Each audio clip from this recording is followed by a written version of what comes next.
Salut à tous, alors en ce dimanche sans Grand Prix, on va meubler un peu la journée. Je vais commencer une nouvelle rubrique sur la chaîne qui durera toute l'intersaison. Du coup, on va regarder un peu les stats sur StatsF1, les stats un peu loufoques pour certaines d'ailleurs.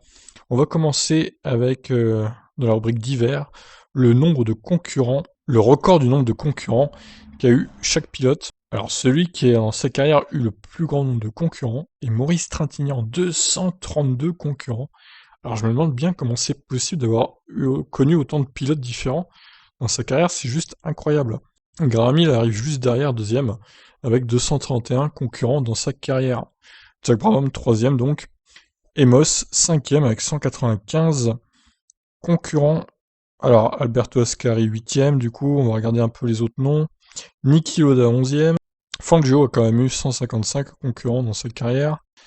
Alors, plus récent, on a Schumacher, 144 concurrents, un de plus que Jacques Lafitte. Alors, en jaune, hein, si vous connaissez StatF1, c'est les pilotes qui ont eu des titres. Jacques Lafitte a eu 143 concurrents, le fameux. Barrichello, donc 137. Nigel Mansell, pardon, 129. Joe Seifert, 127. Alors, dans nos pilotes actuels qui sont encore en lice, on a eu Kimi Räikkönen qui a eu 108 concurrents. Donc la saison 2020 a été comptée hein, pour lui. Alors oui, je précise, je vais faire des stats qui seront, on va dire, pas changeantes à l'issue de la saison. Genre ça, par exemple, ça changera pas, même s'il reste 3 courses. Par contre, je vais pas faire le nombre de victoires, etc. avant que la saison se termine, parce que évidemment, ça va changer d'ici la fin. Donc je vais prendre que des statistiques, du coup, qui n'ont aucune chance de changer d'ici la fin de la saison. Donc Kimi Räikkönen, 108 concurrents différents, le Finlandais. Alonso a eu 104 concurrents différents dans sa carrière. Button, 103. Senna a eu 100 concurrents différents, pile poil. Hakkinen, 97. Felipe Massa, on retrouve à 99e place. 93 concurrents. Jarno Trulli, 93 aussi, du coup. Comme Panis, d'ailleurs. Ils sont tous les trois à égalité. Donc voilà, après, ça défile. Damon Hill, 126. Keke Rosberg, 115. 115e, pardon, 86 concurrents. Damon Hill, donc 82. Alors Hamilton a eu 79 concurrents dans sa carrière, le pilote anglais. Il est juste devant Vettel avec 78 concurrents. Nico Rosberg a eu 75 concurrents différents dans sa carrière. Ralf Schumacher 77, Jacques Villeneuve 73. Hülkenberg a quand même eu 66 concurrents dans sa carrière. Grosjean 64. Perez 63, Daniel Ricciardo 63. Donc en vert, hein, c'est les pilotes actuels. C'est pas mal un StatF1 parce que on s'y retrouve avec les couleurs et tout, c'est complet. J'adore ce site, franchement, il est incroyable.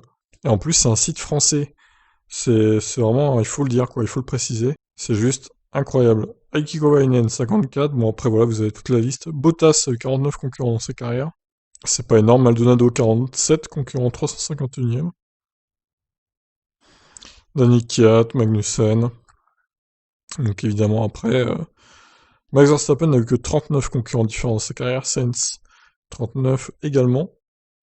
Esteban Ocon, 33. Lance Stroll, 31. Gasly, 29. Il y a quand même un pilote qui s'appelle Jackie. D'accord. Qui est ce pilote, quoi? Giacomo Rousseau, d'accord, bon. Alors s'il fallait faire la liste de tous les pilotes de Formule 1, on n'aurait pas fini, hein. Donc Leclerc, 26. Antonio Giovinazzi également. Et puis voilà, du coup. Albon, bah oui, 21. Russell aussi, Norris aussi. Latifi, 20. Et voilà, et parmi les pilotes actuels, c'est fini. 765 pilotes donc référencés dans cette statistique qui, je trouve, est assez loufoque pour le coup. Bah écoutez, je vous laisse réagir. Qu'est-ce que vous en pensez de cette stat? Allez, ciao.